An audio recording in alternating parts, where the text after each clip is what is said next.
Tikendra, CA Tikendra Sehgal, welcome to this show. और first of all many many congratulation भाई for getting AIR 3। सबसे most important question, कैसा लग रहा है? सर अभी तक वो thank you so much sir, सबसे पहले तो ओके। और ये जो फीलिंग है कि कैसा लग रहा है, तो मतलब अभी तक डाइजेस्ट ही नहीं कर पा रहा हूँ इस चीज को। अच्छा। अभी तो इन प्रोसेस चल रहा है कि हाँ भाई मैं सीए बन चुका हूँ अलॉन्ग विद AIR 3। तो बहुत ही अलग लेवल फीलिंग है सर ये तो। सोचा था AIR आएगी? AIR तो कभी एक्सपेक्ट नहीं किया था मैंने कि ओके। कि हाँ मतलब था कि हाँ चलो पास हो जाएंगे, ये शुरू से था। मतलब एग्जाम तो अच्छे गए थे, तो उसके हिसाब से सोचा होगा ना कि यार टॉप 10, टॉप 20, टॉप 30 वगैरह कुछ। ऑनेस्टली पता नहीं, मतलब रैंक एक्सपेक्ट नहीं की थी क्योंकि एक दो पेपर थोड़े ऊपर नीचे हो गए थे। कौन से वाले? तो FR था ऑब्वियसली। स्टार्टिंग ऐसी हुई थी कि तो करेक्ट। थोड़ा वो एक लगा था धक्का सा फर्स्ट पेपर में। Okay okay, I understand. हाँ चलो एनीवेज, पास तो हो पास हो जाएंगे और अच्छे मार्क्स आएंगे, ये पता था। ये पता था सर। ग्रेट। तो सबसे पहले किसको कॉल किया तुमने सबसे पहले? सर अभी एक्चुअली मेरे घर पे मैं और मेरी सिस्टर है। ठीक है। तो मेरे मम्मी पापा है, वो भी बाहर गए हुए हैं, आउट ऑफ राजस्थान गए हुए कहीं। अच्छा। तो ऑब्वियस सी बात है, सबसे पहले तो उन्हीं को कॉल मिलाया। जैसे ठीक ही है। मेरे पास प्रेसिडेंट सर का कॉल आया, ठीक है। 15 मिनट्स पहले आ गया था। हाँ। तो उससे पहले सबसे पहले सिस्टर को बताया ऐसे चीख चीख कि हाँ सीए बन चुका हूँ। अभी मेरे को प्रोसेस करना है। उसके बाद मैंने मम्मी पापा को कॉल किया सबसे पहले, और जो भी लाइक कि यार सीए बन गया, और भी थोड़ा सा एक उनकी आवाज में से लग रहा था कि हाँ यार उनको भी ऐसा फील होता है कि हमें होना चाहिए था। और वो कुछ अच्छा। ऐसे गए थे बाहर, तो अभी तो वो तो नहीं है यहाँ पे। अच्छा। उनसे सबसे पहले बात की। और प्रेसिडेंट सर के जब कॉल आया तो क्या बोला उन्होंने, थोड़ा शॉर्ट में अगर बता सको तो? हाँ मतलब सेट कि आप टिकेंद्र बोल रहे हैं। मैंने कहा यस सर, कि आपका रैंक आया है all India rank 3 and congratulation. क्या हुआ उस टाइम, मैंने सर से दोबारा कंफर्म किया। मैंने कहा सर रैंक मेरा है। अच्छा। आपका रैंक आया है टिकेंद्र, आप जयपुर से हैं? मैंने कहा हाँ श्योर सर, आपका 590 स्कोर है। मैंने कहा okay thank you so much sir. बहुत बढ़िया। तो उस टाइम पे तो अलग ही फीलिंग आ गया होगा कि यार ये कैसे हो गया। अरे सर बहुत सर एक ऑ में था कि हाँ चलो एक सीए बन गया और विद दैट AIR 3। करेक्ट बहुत अलग था सर वो तो। Correct correct correct. चलो बहुत बढ़िया। अभी मुझे ये बताओ कि सीए इंटर में भी आपका रैंक था कि नहीं था? सी इंटर में रैंक था सर, ऑल इंडिया रैंक 8 था मेरा। वेरी गुड, मतलब इस बार तो और ग्रोथ। ऑल इंडिया रैंक 8 था और उसके बाद अब आपका हो गया 3। बहुत बढ़िया यार। तुम यार मतलब सही नहीं बोल रहे हो यार। तुम बोल रहे हो सर मुझे एक्सपेक्टेशन नहीं था, और तुम्हारा ऑल इंडिया रैंक ऑलरेडी आ चुका है इंटर में। हाँ तो इंटर में था, बट पता नहीं फाइनल में समाउ एक दो पेपर को लेके मुझे लगता था कि यार जो मैं कर सकता था वो मैं नहीं कर पाया एक्सपेक्ट, जो मैं अच्छा। अपनी एक्सपेक्टेशन रख रखी थी।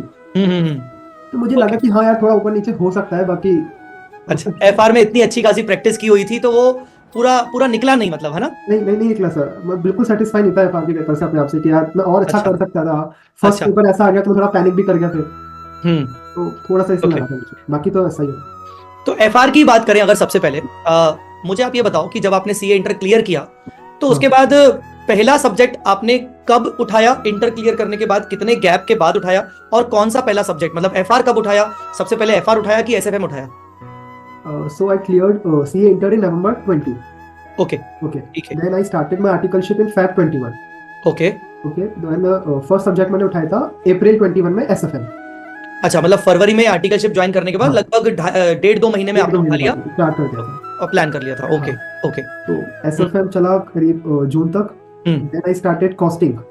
अच्छा। Okay, you started SCMP। SCMP start करा मैंने उसके बाद। अच्छा। उसके बाद 3 to 4 months लगा। Then around हाँ 15-16 अक्टूबर 20 में, मुझे डेट याद है इतना कि उस टाइम मैंने FR लिया था फिर। 2021 अक्टूबर, मिड अक्टूबर 2021 में आपने FR स्टार्ट किया। ओके। और रेगुलर लेक्चर देखते थे कि बीच बीच में कभी कभार आर्टिकलशिप के कारण ऊपर नीचे होता था? हाँ कुछ टाइम आया जब जैसे सीजन रहता था ऑफिस में, तो एकदम टाइम नहीं मिलता था कि लेट आ रहे हो आप घर पे। हाँ। बाकी आई मेक श्योर कि एक दिन में एक लेक्चर 3 घंटे का देखना ही देखना है। देखना ही देखना कुछ भी हो जाए, सुबह देखूं आधा, शाम को आधा देखूं। हाँ। ओके। इतना मेक श्योर कर दूं कि 3 घंटा देख लूं, कि FR का कोर्स ऑलरेडी इतना बड़ा है। करेक्ट। ऑलरेडी 4 to 5 months चल जाता है कभी कभार। तो तुम्हारा कितना गया था? मेरा सर गया था 5 months। 5 मंथ्स गया था। लग गए थे मेरे को। ओके, पूरे 5 महीने तुम्हें लग गए। हाँ मार्च में खत्म हुआ था मेरा FR का कोर्स। अच्छा, क्योंकि अभी सबसे बड़ी समस्या बच्चों के साथ यही आ रही है कि सर आर्टिकलशिप में हम डेली लेक्चर्स देख ही नहीं पाते, जो बच्चे रिकॉर्डेड लेते हैं।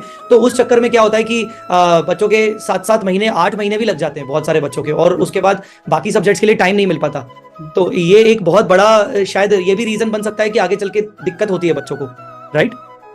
क्योंकि हाँ सर अब FR में नो डाउट टाइम लगता है, हाँ अगर आप 7 to 8 मंथ दे देंगे ना तो फिर और सब्जेक्ट के साथ फिर कॉम्प्रोमाइज हो जाएगा, फिर वो कॉम्प्रोमाइज हो जाएगा, आप जस्टिफाई नहीं कर पाओगे नहीं कर बाकी पाओगे। सब्जेक्ट्स के साथ।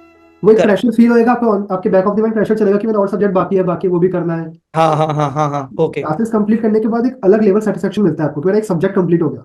करेक्ट करेक्ट करेक्ट और सो स्पेशली एफआर जैसा लेंदी सब्जेक्ट FR होता है तो सर बहुत ज्यादा रिलीफ हाँ मिलता है। Correct. So, considering the fact that you have started your FR in October 21, like तुम October 21, sorry 2021 के beginning में CA इंटर क्लियर कर चुके थे और तुम्हारा नवंबर 23 में तुम्हारा एग्जाम अभी हुआ। So, FR की अगर बात करें, अगर तुम शॉर्ट में बताना चाहोगे किस तरीके से तुमने उसको स्ट्रेटेजाइज किया। सबसे पहले तुम बोल रहे हो कि 5 महीने तुम्हें लग गए FR को कंप्लीट करने में, फिर फर्दर तुमने FR को कब कब उठाया और नवंबर 23 के लिए तुमने किस तरीके से प्लान किया। If you brief it in some words. तो एफआर जैसे मैंने अक्टूबर 21 में उठाया और मार्च 22 तक मेरी क्लासेस कंप्लीट हो चुकी थी एक बार। करेक्ट 1995 लेक्चर्स थे जितना मुझे याद है। हाँ हाँ तो उसके बाद ऑब्वियसली उठा तो नहीं पाया क्योंकि मैं सारी क्लासेस करता था कंप्लीट अपनी। ओके देन जब मेरा दिसंबर या जनवरी 22 में मेरा कोर्स कंप्लीट हो गया था। दिसंबर 22 या जनवरी 23? जनवरी 23, हाँ सॉरी जनवरी 23 में मेरा कोर्स क्लासेस वाला पार्ट कंप्लीट हो चुका था। क्लासेस कंप्लीट हो गया था। ओके देन एफआर का मैंने सबसे पहले मैंने डीटी का रिवीजन किया था क्योंकि वो रिसेंट पड़ा हुआ था मेरा। उसके बाद मैंने एफआर उठाया क्योंकि एफआर एक लेंथी सब्जेक्ट है, उसमें मुझे पता था टाइम लगेगा मेरे को। तो अगर आपको 1-1.5 साल हो गया पढ़ा हुआ तो कॉन्सेप्ट आपको याद नहीं रहते, उसको टाइम देना पड़ता है। तो मैंने मेरी जून 23 में मेरे को लीव्स के लिए मिली थी। हाँ एफआर मैंने पहले ही उठा लिया था, around I think mid of April मैंने एफआर स्टार्ट कर दिया था अपना first revision. Okay okay along with office क्योंकि जून में तुम्हें छुट्टी मिली थी। छुट्टी मिली थी, हाँ ठीक है। तो मैं डेली के करीब 5-6 घंटे एफआर को देता था, करीब 4-5 ऐसे घंटे सुबह शाम में निकलता ऑफिस के अलावा भी तुम टाइम निकाल पाते थे इतना टाइम? था। हाँ सर, घर आके निकाल लो 3 घंटा और सुबह 1 घंटा, तो 4 to 5 hours easily 4 to 5 hours हो जाते थे। Okay okay correct. तो इस तरीके से फर्स्ट डिवीजन जो मेरा एफआर का था वो हुआ करीब 40 डेज में।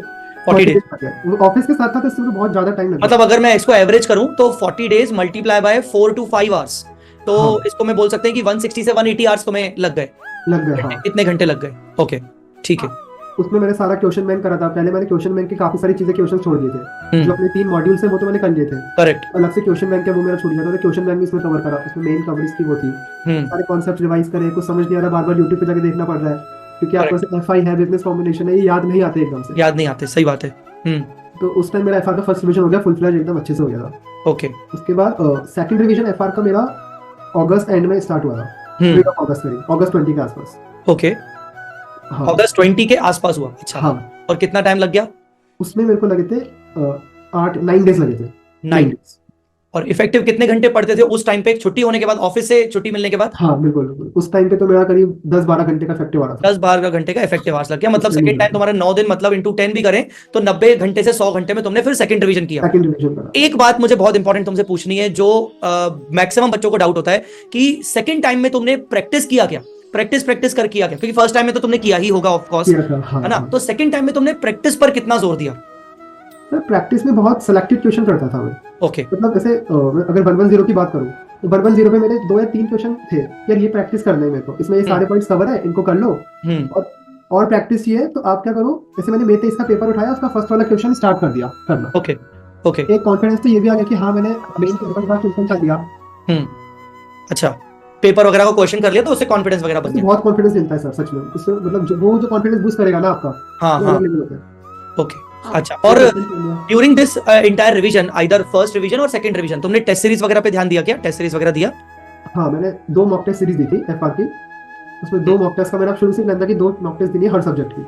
हर सब्जेक्ट की मैंने 2-2 दी थी। तो मैंने सेकंड रिवीजन से मॉक टेस्ट सीरीज चालू किया। फर्स्ट रिवीजन में मैंने मॉक टेस्ट नहीं दिए थे, उसमें मेरा पूरा फोकस था कि कंटेंट कितना कवर करना है, करेक्ट, तो कैसे कंसाइज करना है। बेसिकली कंसाइज करना एक बहुत बड़ा टास्क हो जाता है। Correct okay. तो तुमने दो बार तुमने टेस्ट वगैरह दिए थे, तो टेस्ट सीरीज वगैरह आपने दिया और उसके अकॉर्डिंग ही आप आगे बढ़े, है ना? बिल्कुल। और जो थर्ड रिवीजन था, मतलब जो एग्जाम से जस्ट पहले होता है, पेपर से जस्ट पहले होता है, उससे पहले कितने दिन दिए थे आपने एफआर को? जैसे सर थर्ड रिवीजन में मेरा क्या रहा था कि जैसे सेकंड रिवीजन में मैंने 9 डेज दिए थे, उसके बाद मैंने बीच में एफआर को 2 दिन और दिए थे, सिर्फ 2 दिन। ठीक है। 15 और 16 अक्टूबर का टाइम है जितना। ठीक है। उसमें मैंने क्या कहता है, आपने जो एक वो निकाली थी पीडीएफ 66 क्वेश्चंस करके। हाँ तो मैंने उसमें वो सारे निकाल लिए थे।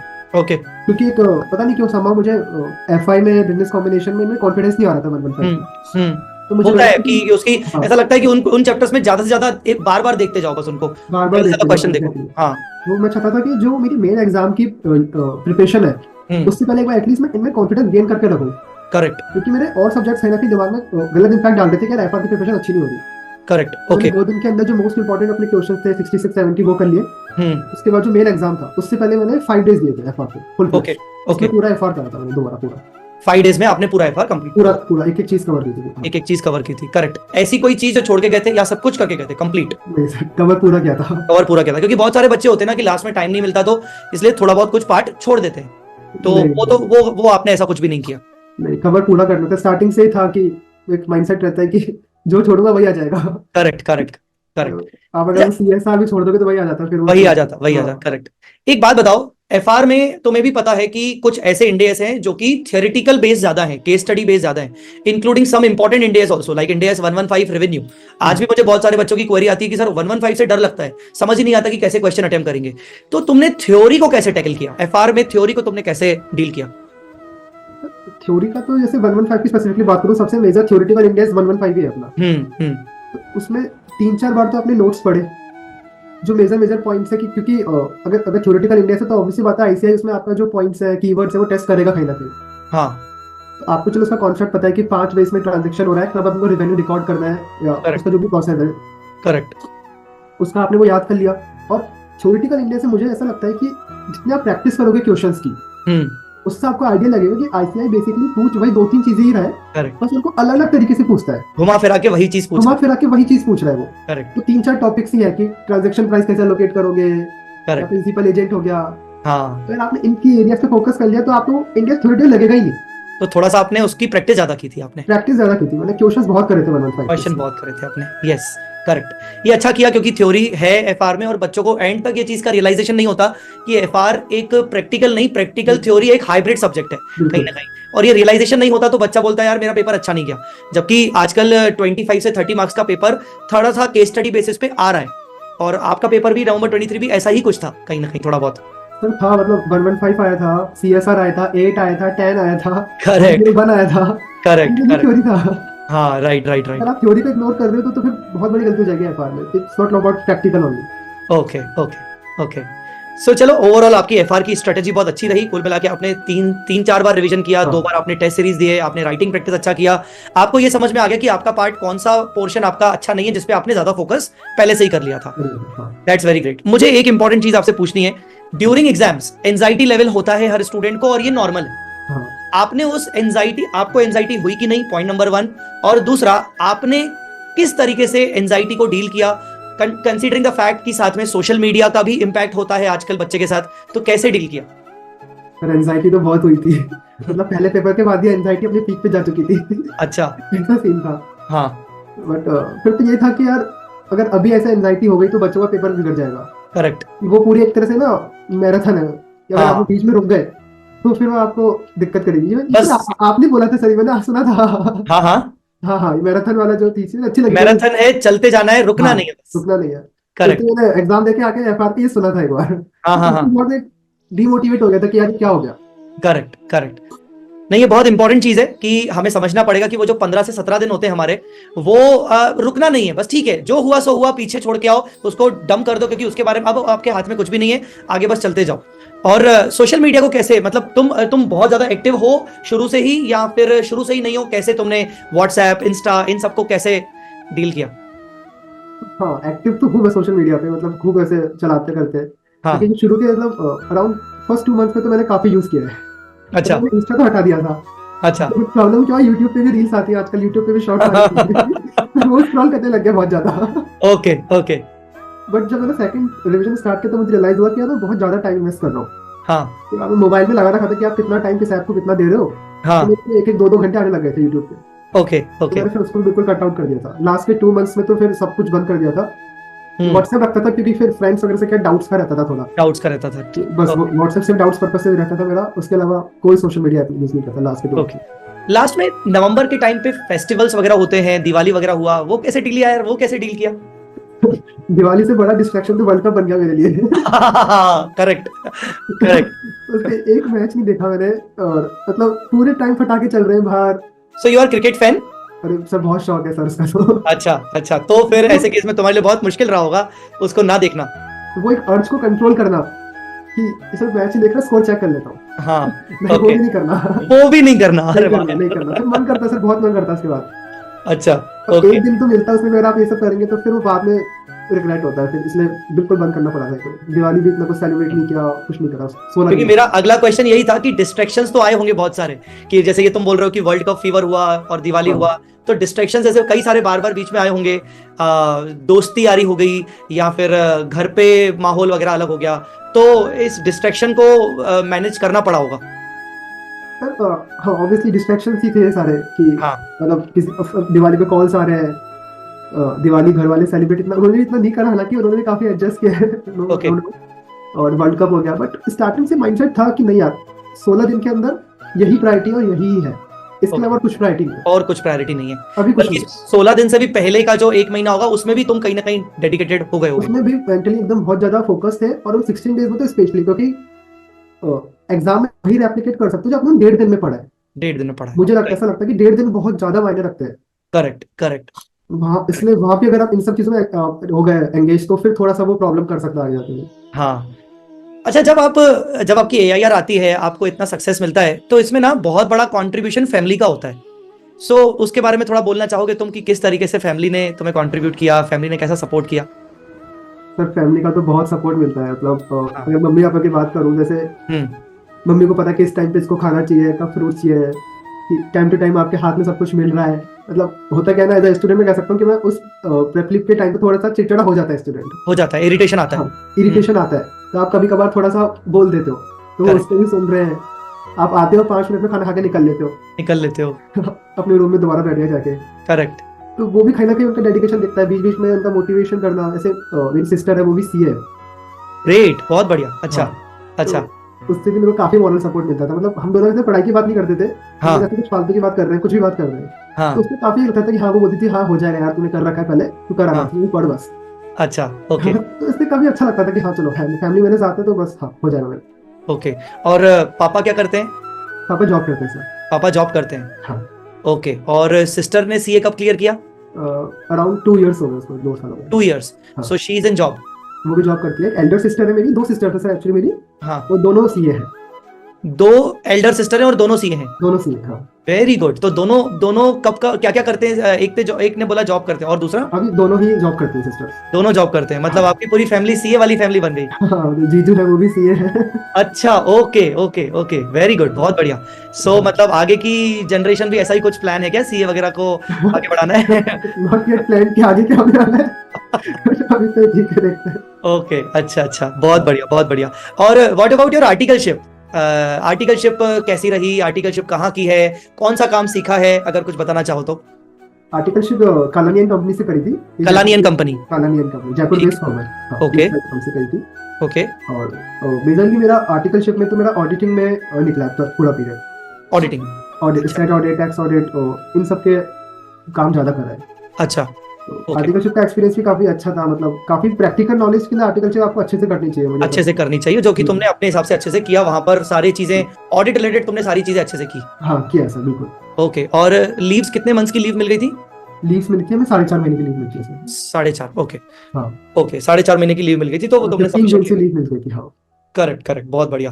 सो तुमसे सुन के समझ में आ रहा है कि मतलब पहले से ही सारी चीजें तुमने प्लान करके रखी थी, जैसा बता रहे हो कि जनवरी 23 से तुमने एक एक करके 1 by 1 सब्जेक्ट उठाना शुरू किए, फिर अप्रैल में तुमने FR कंप्लीट किया, फिर ऐसे करके बाकी सब्जेक्ट्स कंप्लीट किए।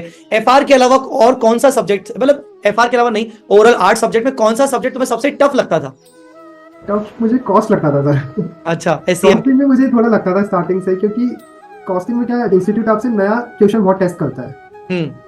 ओके। और में क्या है, आपने एक बार स्टडी मैट अगर ढंग से आपकी ग्रिप पर है, तो आप इजीली क्रैक कर सकते हो पेपर को। अच्छा ओके ओके, अब तो वो सब्जेक्ट ही चला गया, तो अभी बच्चों का डर। कॉस्ट रहा ही नहीं है, लास्ट अटेम्प्ट था। हाँ हाँ हाँ, okay. And what was your elective paper? Elective equal होता सर। इक्वल होता, ओके। हाँ। अच्छा। And one more important thing, जो जस्ट ऐसे ही अगर तुम्हें उसमें जो जेन्युइन बताना है regarding my teaching, regarding how you have got support, and किस तरीके से तुम्हें FR कैसा लगा, अच्छा लगा, नहीं अच्छा लगा, बुरा लगा, क्या लगा? अरे सर, सबसे पहले बहुत बहुत थैंक यू, आपने इतना अच्छा पढ़ाया ना। मतलब Thank you so much. मेरे एकदम सीनियर्स है, उन्होंने भी आपसे ली थी कोचिंग। अच्छा हाँ, तो मैंने उन्होंने बोला कि मैं जय सर से लिया है, स्ट्रेट फॉरवर्ड मैं भी चला गया, चलो वी स्मार्ट जय सर से लेते हैं कोचिंग। और ओके सबसे बड़ा प्लस पॉइंट मुझे क्या लगता है ना कि एफआर आपने लिमिटेड आवर्स में करवा दी थी, हाँ तो आई थिंक 270 280 आवर्स में एफआर हो गई थी। करेक्ट मेरे को वो सबसे बेस्ट चीज लगी थी यार कि अच्छा 4G मेरा सारा कवर हो गया और मेरे टाइम भी इतना नहीं ज्यादा। ओके ओके और फिर मैंने एंड तक ही वही नोट्स रेफर करे थे, इवन अपने डाउट्स भी काफी बार डिस्कस हो चुके हैं। मैंने देखा था मैसेज, आज मैंने मैसेज देखा तो कुछ डाउट्स वगैरह तुमने पूछे थे, डिस्कस वगैरह हुए थे अपने कुछ डाउट्स। हाँ, डाउट स्टार्टिंग से डिस्कस हो रहा है, जब क्लास नहीं थी तब भी और ड्यूरिंग लीव्स के टाइम करेक्ट भी डाउट डिस्कस कर रहे थे। राइट राइट तो राइट। एंड तक सपोर्ट मिलता है टीचर का, तो Okay. एक काफी अच्छा लगता है। बुक्स वगैरह कैसी लगी, नोट्स वगैरह कैसे लगे तुम्हें, बुक्स वगैरह? नोट्स अच्छे थे सर, स्पेशली वो चार्ट बुक। हाँ मैंने चार्ट बुक के सारे रिवीजन लेक्चर्स देखे थे फर्स्ट डिवीजन के टाइम, मुझे मेरे को याद नहीं आता था, तो मैं 9-10 घंटे के जो भी अपने रिवीजन लेक्चर्स आपने डाल रखे हैं, चार्ट के रिवीजन लेक्चर्स, वो सारे देखे कंटिन्यूसली। अच्छा अच्छा चार्ट से क्या एकदम से 10 मिनट के अंदर आपका एक इंडेक्स रिवाइज हो जाता है, करेक्ट करेक्ट करेक्ट तो वो फटाफट देख लिए। नोट्स के साथ ही क्वेश्चंस आ रखे हैं, इलस्ट्रेशंस, ऐसे बुक्स में अपने नोट्स इलस्ट्रेशन कंटीन्यूअस बेसिस पे चलता है। Correct correct. हाँ, तो वो उससे हेल्प मिलती है काफी। चलो बहुत बढ़िया, मुझे खुशी हुई कि चलो कम से कम जो मेहनत हुई है बच्चों के ऊपर वो रंग ला रही है। और तुम बच्चे लोगों से भी ना बहुत अच्छा मोटिवेशन मिलता है कि हाँ यार बच्चों की रैंक आ रही है। ऑब्वियसली 99.99% तुम्हारा ही रोल है कहीं ना कहीं देखा जाए, क्योंकि जब गाइड करना है हमें तो सभी बच्चों को इक्वली करना है। अब ऐसा तो नहीं कि मैंने तुम्हें कोई स्पेशल क्लास दी थी, क्लासेस तो सबके लिए सेम थी। तो यहाँ मुझे भूलना नहीं चाहिए, या बीइंग अ टीचर हमें नहीं भूलना चाहिए कि हमारे बच्चे अगर पास हो रहे हैं, AIR आ रही है, तो कहीं ना कहीं फेल भी तो हो रहे हैं। तो फेलियर एंड पास तो ये सब चीजें, मेहनत जो होती है वो सब बच्चे की होती है। बस कोशिश हम अपनी तरफ से ये करते हैं कि कितना ज्यादा इनपुट्स हम अपनी तरफ से दे सकते हैं स्टूडेंट्स को। सो अच्छा लगा तुम्हारे साथ पूरी ये सब बातें करने के में। एक लास्ट क्वेश्चन जाने से पहले मैं पूछूंगा, फ्यूचर के क्या प्लान्स हैं? थोड़ा सा अगर अच्छे से बता सको, फ्यूचर के प्लान्स किस तरीके से, क्या सोचा है? सर फ्यूचर में अभी तो एज ऑफ नाउ मेरा क्या है कि जॉब में जाने का है। अभी किसी कॉर्पोरेट कल्चर को समझना है, इंडस्ट्री में एंटर करना है, स्पेशली कंसल्टिंग में, अच्छा बिजनेस कंसल्टिंग और मैनेजमेंट कंसल्टिंग में। ओके अगले 2-3-4 इयर्स में भी मैं उसी में रहना चाहता हूँ, उसी में एक एक्सपीरियंस गेन करना चाहता हूँ। Okay after that may be practice का मन बन जाए, क्योंकि एक रहता है ना कि बैकग्राउंड है, घर में भी सब कर रहे हैं, हाँ फिर रहता है कि हाँ मे भी शायद प्रैक्टिस कर सकूं। अच्छा। अभी मेरा है कि हाँ अभी जॉब करनी है, प्लेसमेंट्स वगैरह जॉब में अप्लाई करनी है, स्टार्टिंग के 3-4-5 साल थोड़ा सा एक्सपीरियंस लेके और एक्सपीरियंस लेना है। हाँ एक्सपीरियंस लेना है और थोड़ा सा नेटवर्थ डेवलप करना है, उसके बाद हाँ कह सकते हैं कि कैपिटल डेवलप करनी है, कैपिटल जनरेट करना है और उसके बाद हाँ। करेक्ट। नहीं अच्छी चीज है, बहुत बढ़िया। So Tikendra, once again wishing you all the very best for your future. And आपके घर वालों को भी बहुत बहुत शुभकामनाएं, मॉम डैड और दोनों सिस्टर्स को, आपके सभी घर वालों को बहुत शुभकामनाएं, क्योंकि आपने तो मेहनत की ही है, पर आपके पीछे आपकी माँ ने बहुत मेहनत की हुई है, जैसा आप बता रहे थे, आपके घर वालों ने बहुत मेहनत की है। So definitely they also deserve a much more congratulations from our side. And definitely एक छोटा सा टोकन ऑफ एप्रिसिएशन आपको जरूर आएगा, और पर्सनली मुझे भी अपना एड्रेस जरूर भेजना। मैं अपनी तरफ से पर्सनली एक अलग से टोकन ऑफ एप्रिसिएशन में भेजना चाहूंगा तुम्हें। और अगर आगे चल के कभी मिलना हुआ, मैं जयपुर आया, आप अगर कभी पुणे आए, तो मोस्ट वेलकम। ठीक है, मिलना होगा, डेफिनेटली मिलेंगे जरूर अच्छे से। हाँ श्योर सर, मिलेंगे सर। ठीक ठीक ठीक। So thank you so much for the time Tikendra, और once again many many congratulations. कभी भी अगर आपको ऐसा कुछ फ्यूचर में लगता है, मेरी कोई हेल्प लगती है, पुणे के रिगार्डिंग ऐसा कुछ लगता है, तो मैं जरूर I am just a call away, आप मुझे जरूर फोन कर सकते हो। ठीक है, thank you sir, thank you so much. Thank you so much बेटा, thank you so much, all the best. Thank you sir. Okay चलिए, बाय बाय। बाय।